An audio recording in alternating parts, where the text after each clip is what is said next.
इसलिए इन बाटलियों में हम जंतुनाशक औषध मिला देते हैं ताकि जंतु मरते रहें, और कोई भी पिएगा तो उन्होंने कहा फिर वो उसकी समस्या है जो पिएगा, विकलांग हो जाए। इतना खतरनाक है। और एक साइंटिस्ट ने यहां तक कहा है रिपोर्ट में कि पेप्सी और कोका कोला का इंजेक्शन भर के, इंजेक्शन आता है ना जिसमें दवा नहीं भरना, पेप्सी कोला भरना, और किसी भी व्यक्ति को इंजेक्ट कर दो ब्लड में तो 15 मिनट में उसको हार्ट अटैक आ जाए। और एक वैज्ञानिक ने यह कहा है कि रोज अगर 1 बाटली 2 बाटली कोई भी पेप्सी पीता रहे, तीसरे साल में उसको नपुंसकता आ जाएगी, क्योंकि उसमें केमिकल इतने खतरनाक। अब एक तरफ पेप्सी को बिकने का पैसा अमेरिका जा रहा है, दूसरी तरफ हमारे शरीर को 48 रोग पैदा होने की शक्यता है। ऐसा पेप्सी और कोका कोला बेचने का धंधा आमिर खान करा रहा है, सलमान खान और शाहरुख खान करा रहा है, और ये सब खेल देश में चल रहा है जिसका नुकसान भारत माता को हो रहा है, आपको हो रहा है, और जिसका फायदा त्रासवादियों को हो रहा है। आप त्रासवादियों से रोज परेशान हो रहे हैं, उनको पैसा पाकिस्तान से मिल रहा है, पाकिस्तान को पैसा अमेरिका से मिल रहा है, अमेरिका को पैसा भारत के वो लोग दे रहे हैं जो पेप्सी और कोका कोला पी रहे हैं।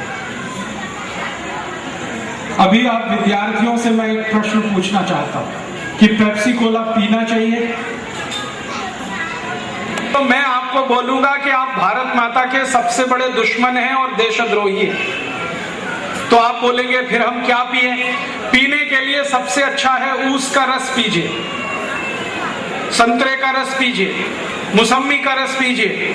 आपको कुछ मिलता है अच्छा तो द्राक्ष का रस पीजिए, गाजर का रस पीजिए, टमाटर का रस पीजिए। कुछ नहीं मिलता तो नींबू की शिकंजी पीजिए, नारियल का पानी पीजिए। वो भी नहीं मिलता है तो मिट्टी के घड़े का पानी पीजिए। वो पेप्सी कोक से अच्छा है क्वालिटी में और कीमत में सस्ता है। आप सब भारतवासी अगर ये बात मान लें कि पेप्सी कोक ना पिए तो 1 वर्ष में देश का 7,000 कोटी रुपए बचेगा। उतने ही रुपए से ऊस का रस पिए तो 7,000 कोटी रुपए का ऊस का रस बिकेगा। 7,000 कोटी का अगर ऊस का रस बिकेगा तो दर वर्षी शेतकरी समाज को जो ऊस उत्पन्न करता है उसको 7,000 कोटी रुपए का लाभ होगा। और मैंने एक दिन जोड़ा है हिसाब कि 10 वर्ष में हिंदुस्तान का हर शेतकरी जो ऊस उत्पन्न कर रहा है वो कोटिपति हो जाएगा और फिर कभी भी आत्महत्या करने का काम नहीं करेगा। तो भारत के शेतकरी को श्रीमंत बनाइए, शेतकरी को कोटिपति बनाइए ताकि वो आत्महत्या ना करे। इसलिए ऊस का रस पीजिए, पेप्सी को कभी मत पीजिए। ऊस का रस ना मिले तो संतरे का रस पीजिए, तो भी मुनाफा शेतकरी को ही मिलेगा। संतरे का रस ना मिले तो ये मौसमी का रस, द्राक्ष का रस पी लीजिए, तो भी पैसा शेतकरी को मिलेगा। माने ऐसा सॉफ्ट ड्रिंक पीजिए जो भगवान का बनाया हुआ और शेतकरी को लाभ पहुंचाने वाला हो। करेंगे? और अगर आपने ये किया तो एक बहुत बड़ी क्रांति इस देश में हो जाएगी, जैसे कभी 1857 में इस देश में हुई थी। 1857 की क्रांति जिन्होंने की उनको हम बड़े श्रद्धा से याद करते हैं। नाना साहब पेशवा, तात्या टोपे, झांसी की रानी लक्ष्मीबाई, नाना फडणवीस, वासुदेव बलवंत फड़के, ये सब क्रांतिकारियों को हम श्रद्धा से याद करते हैं क्योंकि इन्होंने भारत में एक क्रांति की थी सन 1857 में। आप अगर 2008 में कोई दूसरी क्रांति करेंगे तो आपके आने वाली पीढ़ी आपको इतनी ही श्रद्धा से याद करेगी कि कभी भारत के विद्यार्थियों ने एक क्रांति की थी जिसमें शेतकरी समाज को पैसा मिला था और पेप्सी कोक का पैसा इस देश में रुका था विदेश जाने से। तो आपको भी इतिहास में ऐसे ही याद करेगा। ये संधि आपके पास है, आप अपने जीवन में एक संकल्प लेकर इसको पूरा कर सकते हैं। अब आप एक आखिरी प्रश्न पूछेंगे कि भारत की सरकार को यह माहिती नहीं है क्या कि कोर्ट में हमारा केस अभी चल रहा है? तो भारत के प्रधानमंत्री की तरफ से जो वकील आया सुप्रीम कोर्ट में, उसको सुप्रीम कोर्ट ने पूछा कि प्रधानमंत्री को यह पूछो कि उन्होंने पेप्सी और कोका कोला को लाइसेंस क्यों दिया।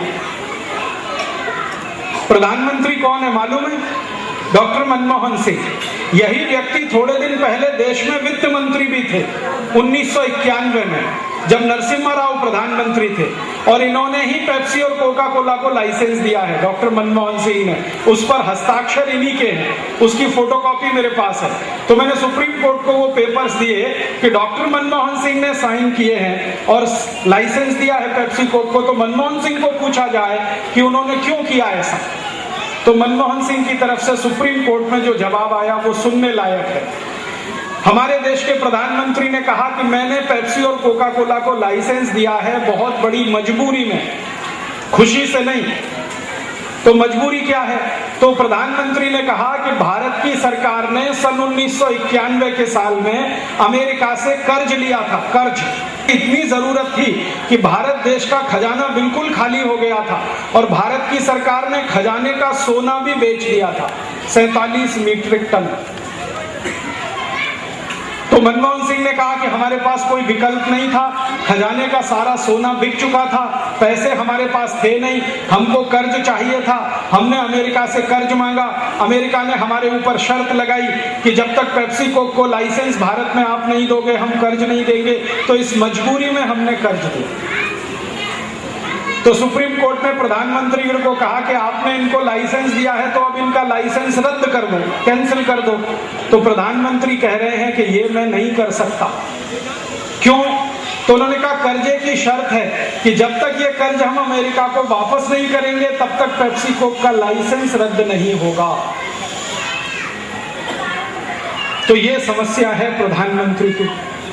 फिर ये समस्या को लेकर मैं भारत के राष्ट्रपति को मिला था, जो अभी भूतपूर्व राष्ट्रपति हैं, जिनका नाम है डॉक्टर अब्दुल कलाम। उनको मैंने कहा कि देखिए ऐसी समस्या आ गई है, प्रधानमंत्री कहते हैं कि जब तक हम कर्ज वापस नहीं करेंगे अमेरिका का। मैंने सुप्रीम कोर्ट में मुकदमा तो कर दिया है, इसका फैसला तो जो आएगा सो आएगा, लेकिन देश में क्या करना चाहिए? तब उन्होंने मुझे बहुत सुंदर अंग्रेजी में कहा, you should walk walk walk and talk talk talk to the each and every corner of this country। तो भारत के एक एक